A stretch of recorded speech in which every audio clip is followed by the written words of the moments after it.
USA that you'd like to talk to us about this morning. But before we get into that, Mr. Arafat, let's see if we could get from you some information about your background, your education, and some of your experiences. And then we'll, by the end of this segment, we'll have an opportunity to talk about the organization itself, Peace Ambassadors USA. Well, thank you so much for inviting me, and the pleasure is all mine.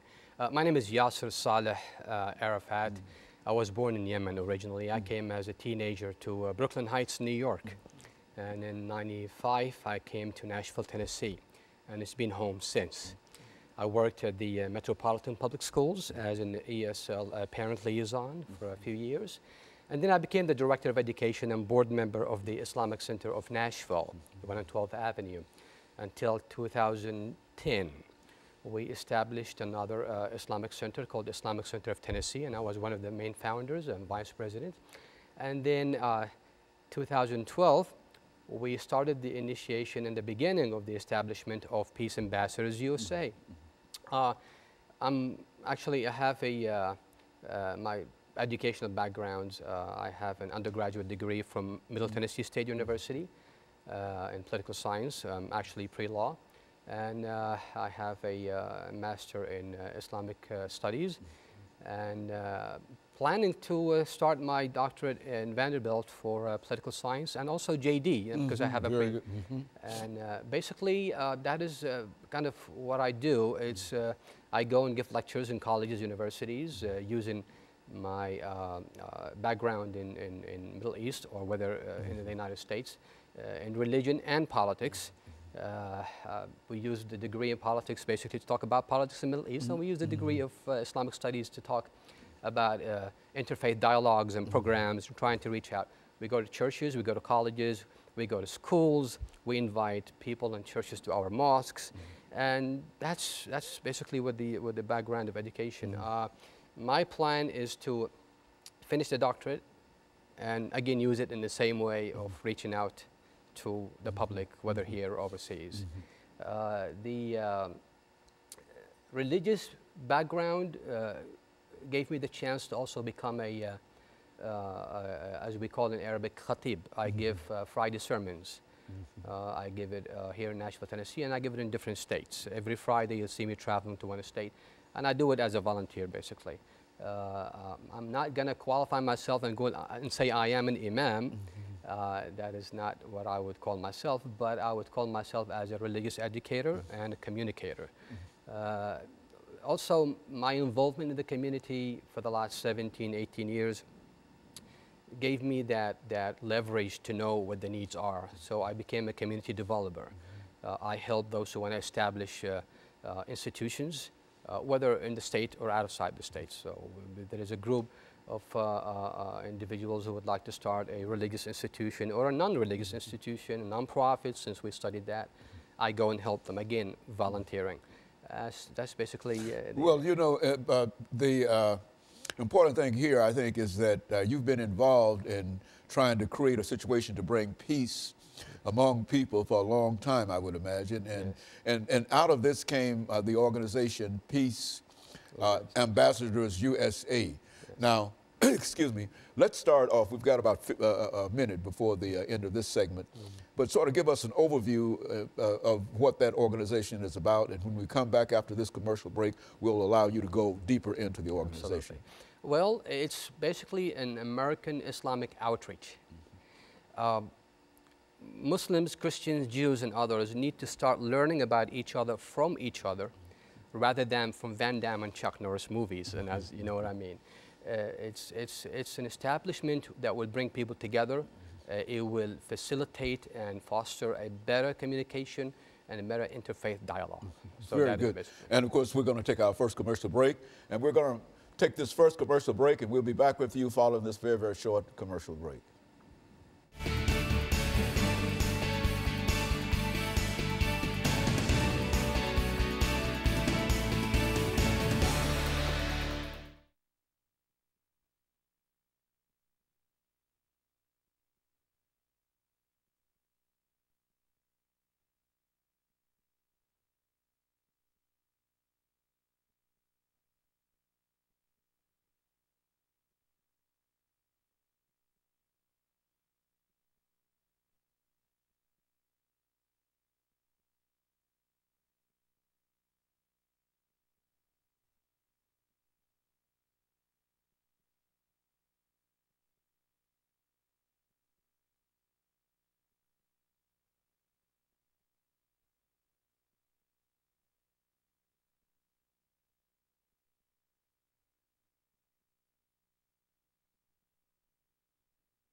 Thank you and welcome back to the final segment of the show for today. We're talking to Mr. Arafat, who is giving us some information in reference to an organization that he has founded called Peace Ambassadors USA. And Mr. Arafat, let me welcome you back to the second segment of the show for today. I think I might have said the third segment, but through the second segment of the show for today, and to let you have about 6 or 8 minutes to talk about this organization that you are the founder of, as well as the executive director, and give us some idea in terms of what you expect to accomplish and how that idea came to you, and et cetera, all in 8 minutes. Yes. Basically, after 9/11, it was a changing factor to a lot of people. It really taught us the essence and the importance of communication. We remember before 9/11, we used to go to churches and colleges and reach out and do interfaith programs. And after 9/11, a lot of members of my community were really afraid of what the consequences would be. But the amusing thing that happened is that we had a lot of cooperation and solidarity from the community, where we had the front door of our Islamic center full of flowers and roses and greeting cards standing by us and acknowledging that we had nothing to do with 9/11. Now, that was the beginning of what made me really think about this project. But really, what brought it up to the time for it to be initiated was in 2008. I was an undergraduate student at Middle Tennessee State University, and we had a class of English literature. And the professor, and this is what I do usually, I always reach out, go to school, and whenever I meet a professor, I give him some information about my background, my history, and this is what I'm used to do. So I gave it to him, and the next class, he said, "Mr. Arafat, can I have a few minutes?" I said, of course. So he started asking me questions, and I answered those questions. I was pleased that he did. Second class, Mr. Arafat, can you got a few more minutes? I said, of course. And basically, every class, we sit down for 5, 10 minutes to talk about Middle East, religion, and on. I was surprised that in the middle of the midterm exam, he chose one of the topics which we talked about, which was women in Islam. I was so pleased that he did. And I wanted to give the presentation about it, but someone else ended up taking it. I said, well, that is what happened. When the time came for that presentation to take place, the person who took over this topic stood up, but didn't do a good job, basically. And instead of talking about women in Islam, that person talked about women in Saudi Arabia. So the professor said, stop. I mean, I asked you to write a paper about women in Islam, not women in Saudi Arabia. And where you got your information from? She said, from the internet. Well, anything you get from the internet is something that you take as face value. You're a person who's about to graduate, and you need to, you know, exert some more efforts to verify what you get.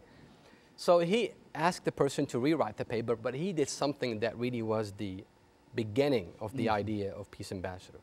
He stood up and said, well, first of all, you need to rewrite the topic. Second, for your information, women in Islam were given their rights 1,400 years ago. Rights that only were given to you 60 years ago, and you're still fighting for it. You need to learn to understand and differentiate between what some Muslims do and what their religion teaches. Now, that was very touching to me. And that's when the light bulb came to my head. I said, well, what about if I start a program to reach out to professors, to churches, to teachers, and try to educate them about the real teaching of Islam, not what they see on TV and other places. And that's when the idea of Peace Ambassador. So we went ahead in April of 2012. It took time because I was so busy with the project before that, which is the Islamic Center of Tennessee, and I was busy before that with the Islamic Center of Nashville. So it became, it's not a dream, a live dream. Took a while to be. It took a while. It took a while, and it was accomplished. Thank God for it. So we signed up, and we started. Now, at the beginning, we used one of our mosques. Still continuing to do visitations, visit churches and stuff. But what ends up happening, we needed a place because the dream is big. We want to have our own radio station. We want to have our own IMAX theater. We want to have our own programs where we're going to be providing free Arabic classes, free English classes, free Spanish classes, free legal consultations, free domestic violence consultations, soup kitchens. We want to have our own free legal consultations and all these things. We want to show the community the true face of our religion through interaction and services.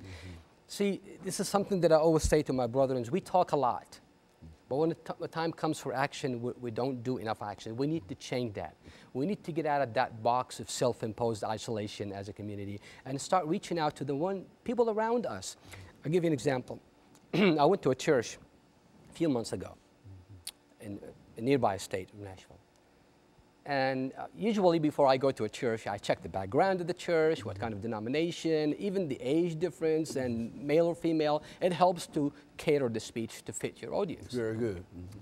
I didn't have the time to do so. So I said, okay, I'll just go. And when I got there, usually I start by cracking a joke. And my name really cracks a joke. My name is Yasser Arafat, a well-known name, yes, no relationship. And that's what I do. I say, well, thank you very much for inviting me. Salam, shalom, peace. My name is Yasser Arafat, no relationship to the Palestinian leader. Usually people laugh. That church, nobody laughed. I said, oh my God, what I got myself. So right away, I switched the style of approach.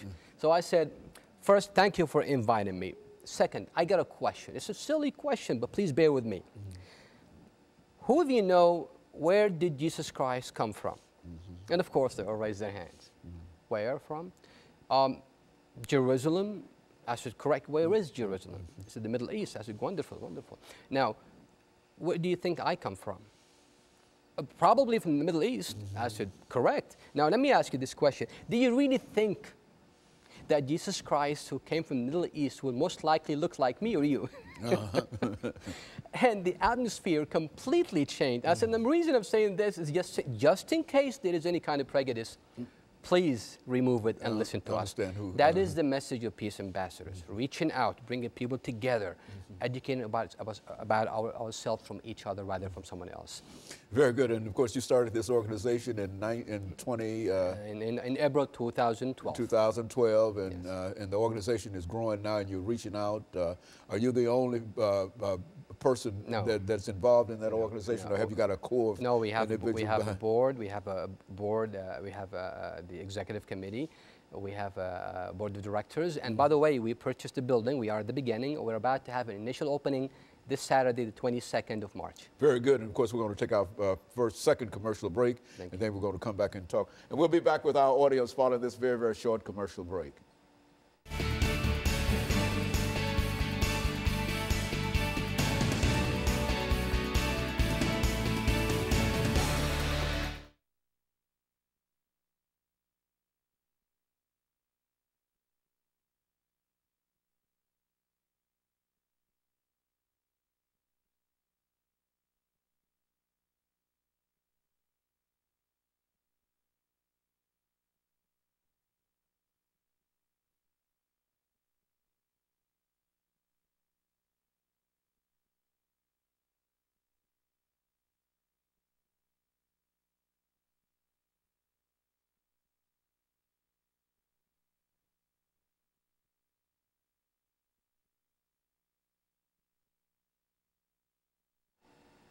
Thank you and welcome to the final segment of the show for today.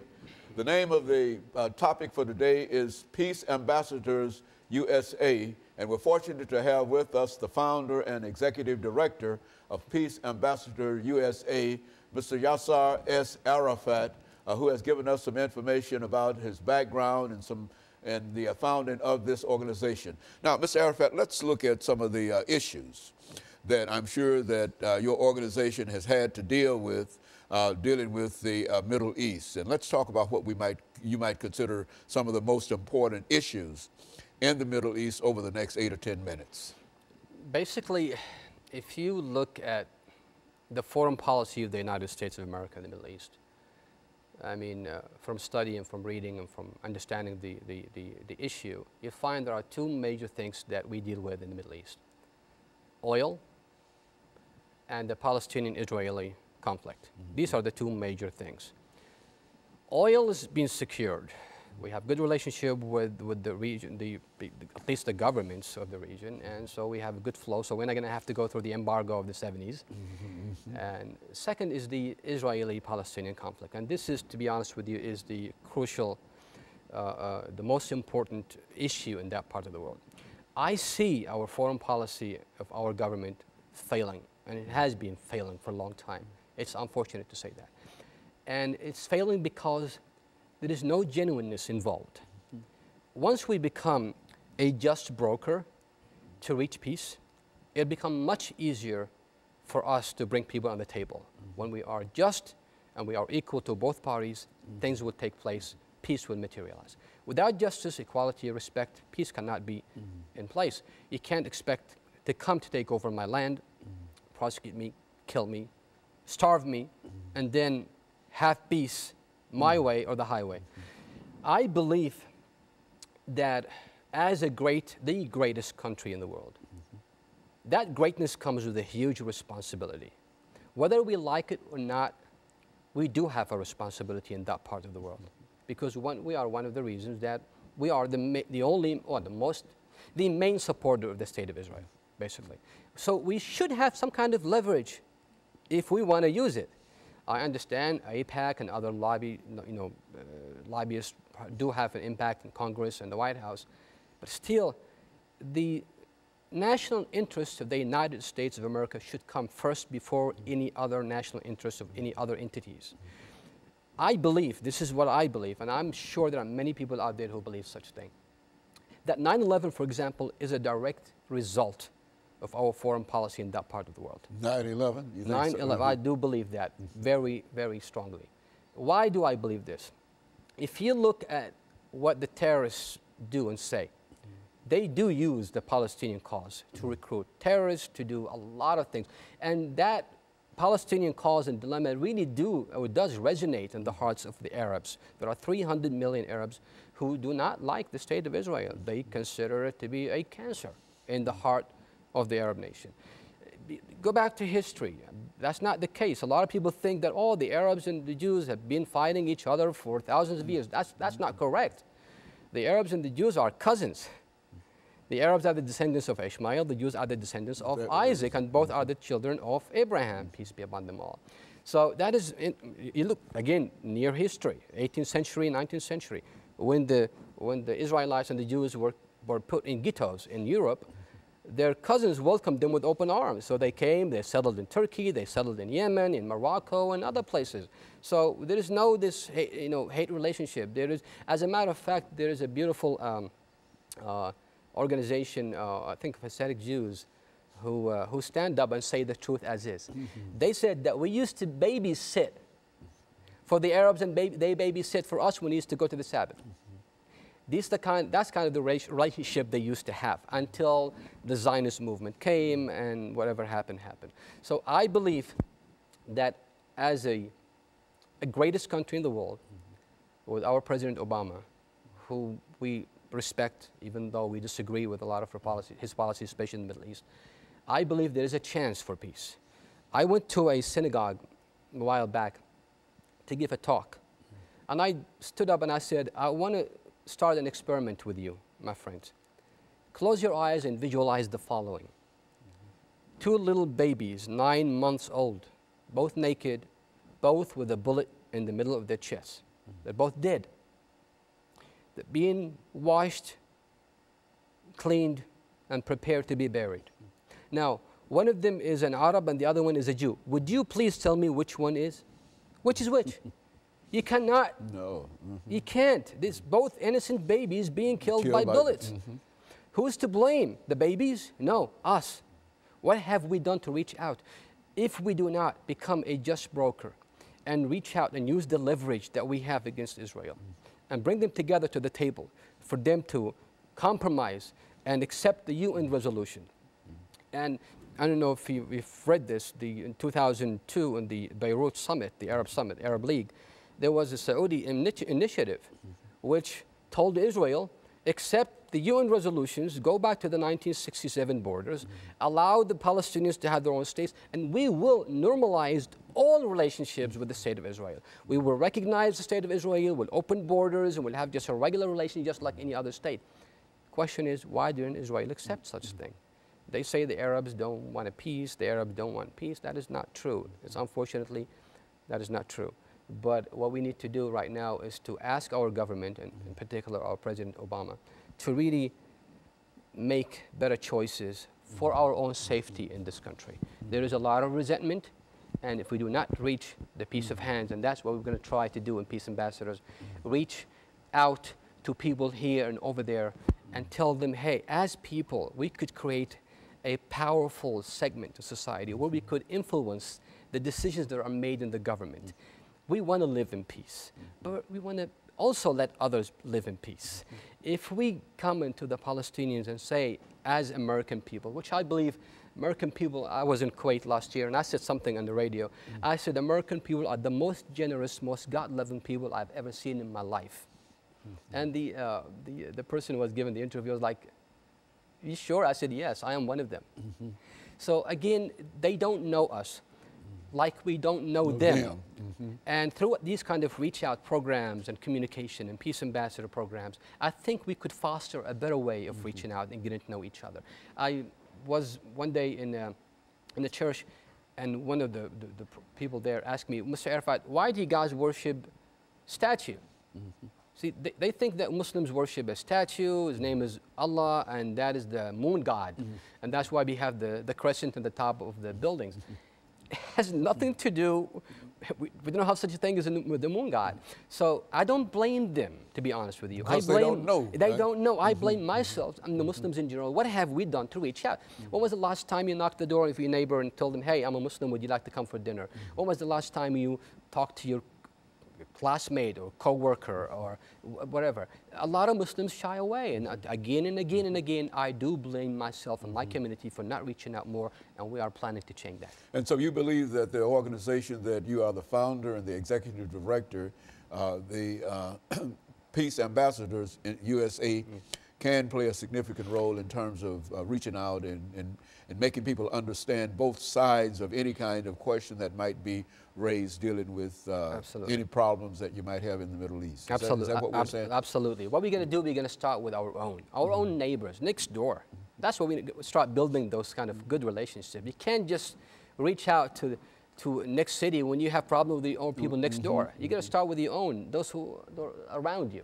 We're going to start by reaching out, educating, creating these programs, having something called intellectual club, where we bring professors and we bring doctors and other people with professions to give lectures and talk from all faiths and backgrounds. We will host that, and we will help and facilitate such action. We believe by continuing to do such things will change.